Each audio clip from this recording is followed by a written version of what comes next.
il est violent dans la foi. Il dit que non, si tu ne te repens pas, l'enfer t'attache. Et c'est justement comme il n'a pas de connaissance, comme il n'a pas l'expérience, comme on ne l'a pas encore entraîné dans la chose, il commet tellement de gaffes, mais le Seigneur l'aime. Amen. Et il aime le Seigneur. Il peut même être docteur, il peut même être, je ne sais pas quoi, un grand philosophe, mais c'est un autre domaine différent. Être en Christ, il faut encore apprendre. Il y a quelqu'un il était venu parmi nous pendant qu'on était dans les groupes bibliques. Alors, nous dit qu'il était un sataniste et qu'il a servi Satan, il était ici, il était là-bas. Et il n'a pas voulu. Aujourd'hui, ça ne fait pas longtemps, il était même pasteur, il est mort. Et je veux taire le nom. Ce pasteur a fait beaucoup de mal. Une année, en 1996, j'étais à Cotonou, chez un frère, j'étais en vacances, et il était là-bas. Il a commis trop de gaffes à Cotonou. Il a commis la gaffe à Cotonou. Il a commis les gaffes au Gabon. Il a renversé. Pourquoi? Parce que selon lui, il était sataniste. Mais tu étais sataniste, c'est deux domaines différents. Être chrétien, c'est un autre. Tu dois apprendre. Même si tu es agrégé, tu dois t'asseoir humblement comme un bébé spirituel pour apprendre. Il n'a pas voulu s'asseoir pour apprendre. Et il a commencé à partager son témoignage, comment il était avec Satan, comment il faisait. C'est bien beau de partager aux gens comment tu as été avec Satan. Ça nous donne de comprendre le monde des ténèbres. Mais ça ne te donne pas le droit de ne pas t'asseoir. Il n'a jamais accepté de s'asseoir pour apprendre. Et c'est comme ça qu'il est passé de gaffe en gaffe, en gaffe, en gaffe, en gaffe. Et à la fin, j'apprenais même qu'il était franc-maçon, il se réalisait ce pasteur et tout ça là. Je me demande même si vous voyez que cette étape de s'exposer à Christ pour être changé et transformé, il n'a pas voulu passer par là. Et voilà ce que ça lui a coûté. Pendant que j'étais de l'autre côté, il vivait ici, il était à Yaoundé, j'ai appris qu'il est mort. Et le témoignage qu'il laisse, c'est un très, très, très mauvais témoignage. Ce ne sera pas ton partage au nom de Jésus. Donc, comme je disais, le bébé spirituel est caractérisé par l'ignorance. Même s'il est agrégé en droit ou en lettres et que tu enseignes à l'université, tu dois t'asseoir humblement et apprendre. Apprendre les rudiments de la parole de Dieu. Et à partir de là, tu vas croire. Et il est maintenant membre d'une nouvelle famille. En tant que bébé spirituel, nous allons passer à la troisième phase, qui est la phase de l'enfant spirituel.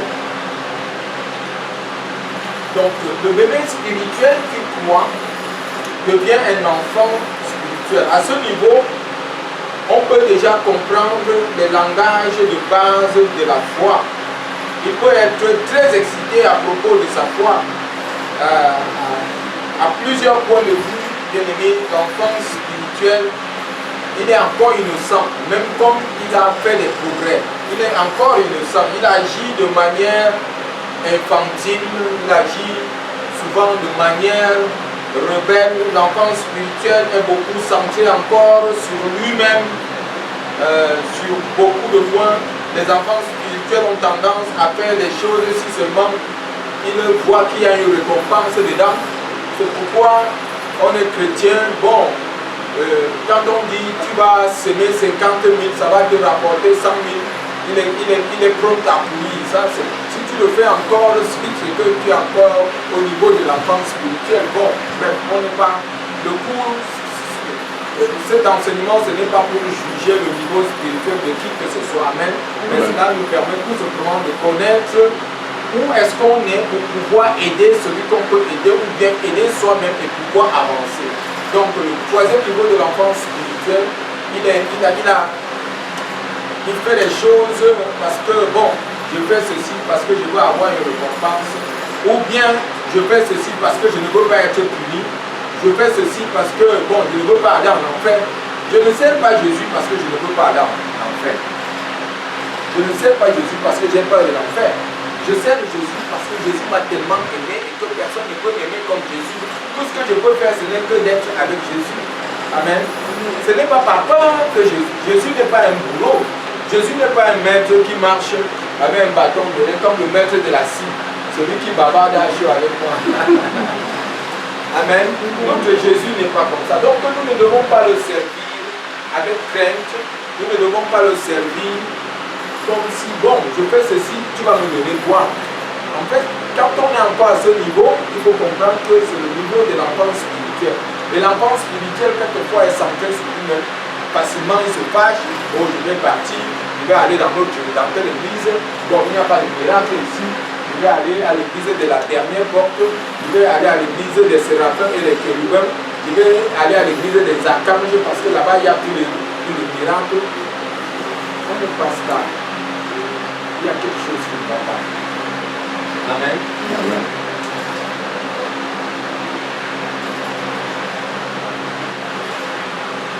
Et comme je disais, les enfants spirituels ont tendance à faire les choses s'il y a une récompense ou une punition. Or, nous ne devons pas faire les choses s'il y a une récompense ou s'il y a une punition. Il peut faire ce qu'il faut, mais très souvent, c'est pour éviter d'aboutir à ce qu'il n'aime pas.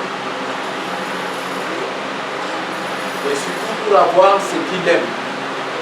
Quand on a Christ, nous ne sommes plus centrés sur nous-mêmes. Nous l'avons dit hier et avant-hier. Amen.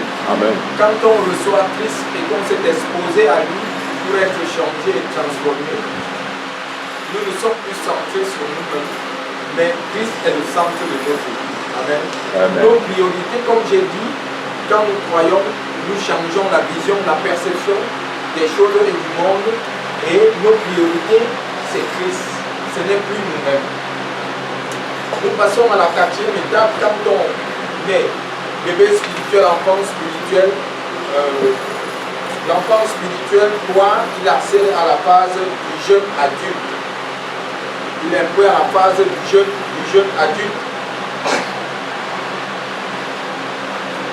Et à ce niveau, on peut dire que le jeune adulte spirituel a appris beaucoup de choses, il a considérablement appris beaucoup de choses et est prêt à ce moment à servir. Il peut penser indépendamment et il tire déjà vers la maturité. Donc il peut prendre des initiatives. Et il tire déjà vers la maturité spirituelle. Mais il reste encore pour lui beaucoup de choses à apprendre. Et sur les responsabilités spirituelles et aussi comment prendre soin des besoins spirituels des autres, comme nous avons dit quand nous sommes à Christ, nous arrêtons d'être au centre de nous-mêmes. Ce n'est plus par rapport à nous. Nous commençons, le jeune adulte commence déjà à partir de lui et à penser aux autres, contrairement aux enfants. Un enfant ne pense jamais aux autres, n'est-ce pas? Quand tu donnes quelque chose à un enfant, tout de suite tu lui demandes de te donner, il dit non. Mais à ce moment, quand tu deviens jeune adulte spirituel, tu commences à penser aux autres. Qu'est-ce que l'autre a besoin? Tu cherches déjà comment tu peux lui apporter ton aide et ton soutien. C'est ça le jeune adulte. Même quand il n'a pas atteint encore la maturité, il est encore au stade, il apprend, mais il reste à ce niveau, mais il pense aux autres, aux besoins des autres. Il est zélé pour Dieu et il peut être caractérisé comme focalisé sur Dieu et centré sur les autres. Il arrête un peu de penser à lui-même. Il sort de lui-même, de son cadre, il commence à se focaliser sur les choses qui concernent Dieu et sur les choses qui concernent les autres. C'est là où on peut voir qui est un jeune adulte, contrairement aux enfants spirituels. Il désire partager sa foi et voir les autres sauvés. Mais ils ne sont pas encore capables de reproduire les véritables disciples qui vont alors tout faire des disciples. Ils le servent volontairement, mais ils n'ont pas encore ce qu'il faut pour faire des disciples et les suivre. Parce qu'il faut faire des disciples. C'est une chose de faire des disciples, mais c'est une autre chose de suivre le disciple. De le suivre de pas à pas, afin qu'il croisse et qu'il soit aussi capable d'accéder à la maturité d'homme. Ça veut dire que le jeune adulte, il est jeune adulte, il peut partager, mais il lui manque beaucoup de choses. Il ne peut pas vraiment, il peut prêcher et quelqu'un donne la vie à Christ. Mais nous allons dire que le disciple n'est pas seulement celui qui suit Christ, n'est-ce pas? Si nous voyons encore notre définition de disciple est celui qui il a accepté Christ et en relation avec Christ, il suit Christ, il se laisse changer par Christ, renonce à lui-même et commence à faire d'autres disciples. Donc, quelqu'un qui est adulte spirituel peut faire des nouveaux-nés, peut faire de nouveaux convertis, mais il manque encore beaucoup à apprendre pour avoir cette maturité, d'avoir un suivi des bébés spirituels qui vont devenir des enfants spirituels, qui vont devenir des adultes spirituels et atteindre la maturité où on peut faire des disciples et les suivre.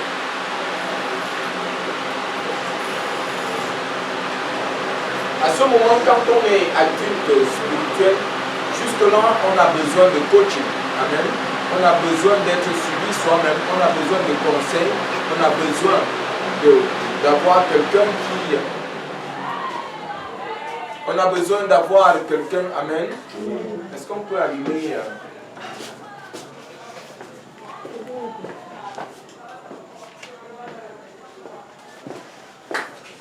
Je peux avoir de la lumière ici.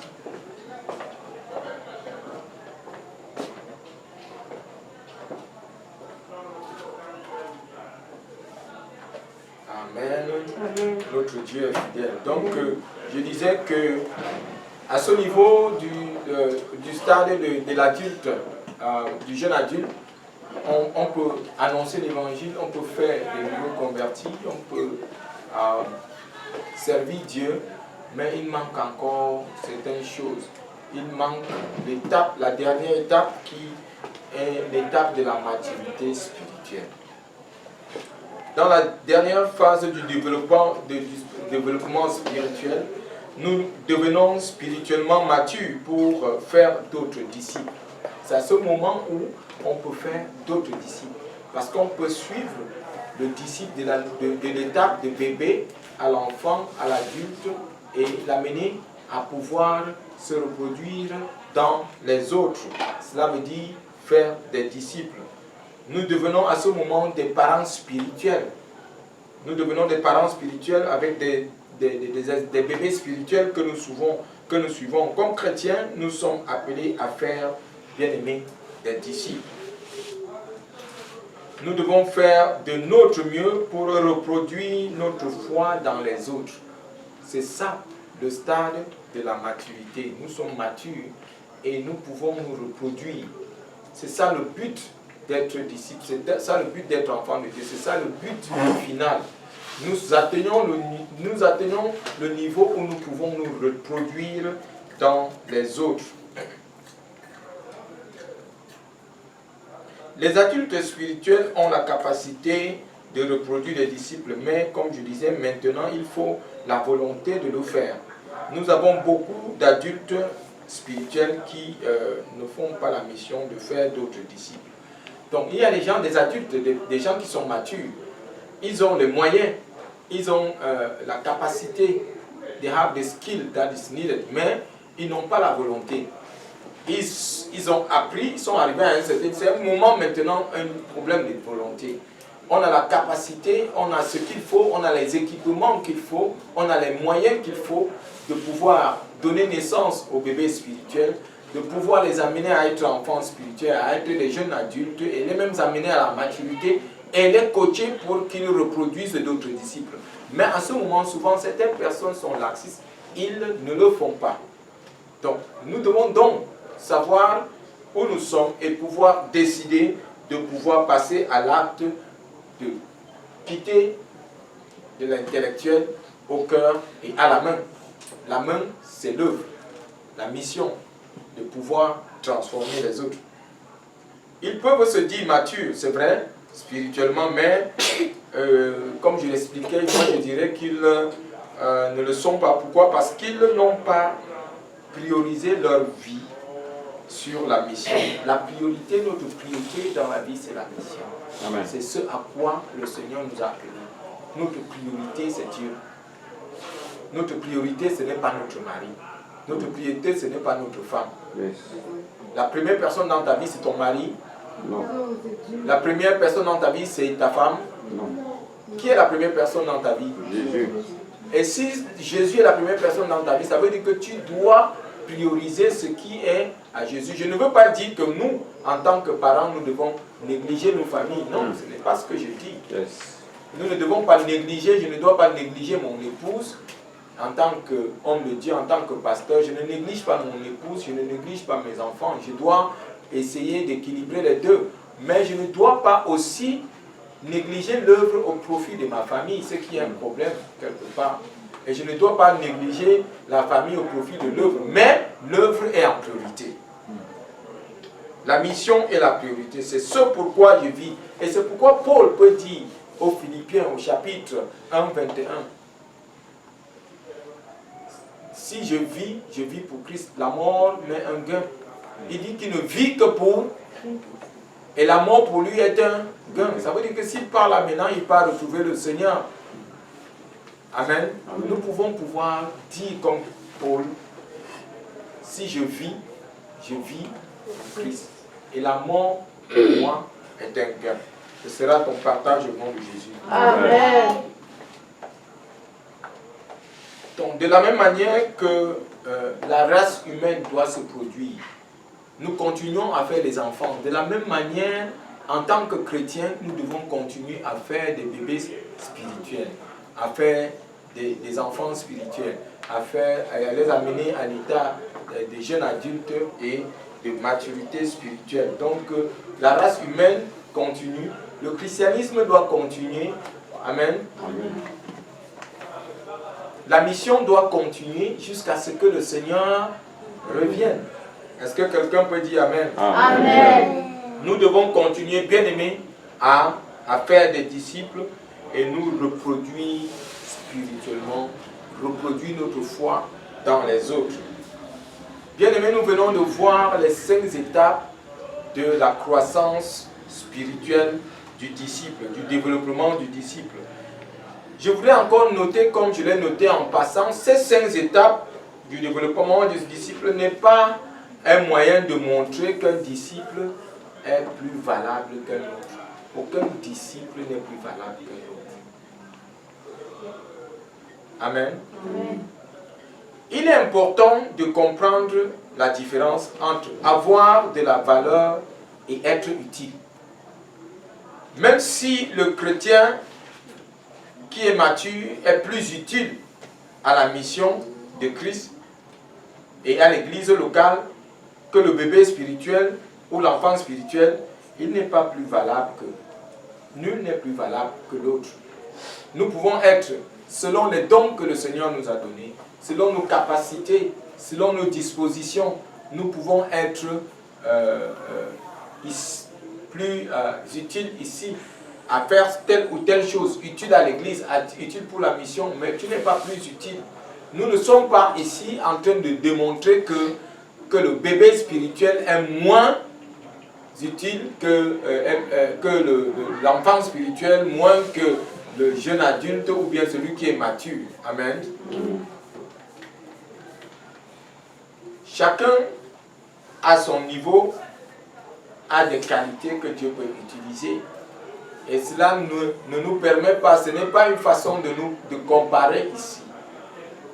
Du début jusqu'à la fin de ce que nous avons dit, de ce que je disais, cela n'est pas un moyen de comparaison. Est-ce qu'on se comprend?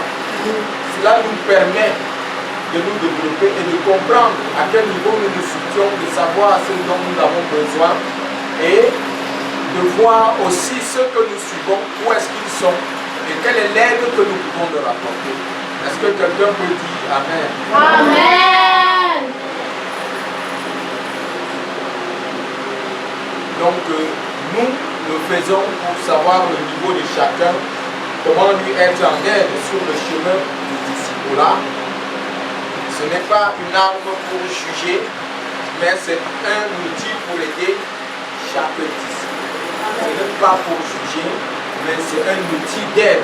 5 étapes pour nous est un outil d'aide. Amen. Que le Seigneur vous bénisse. Amen.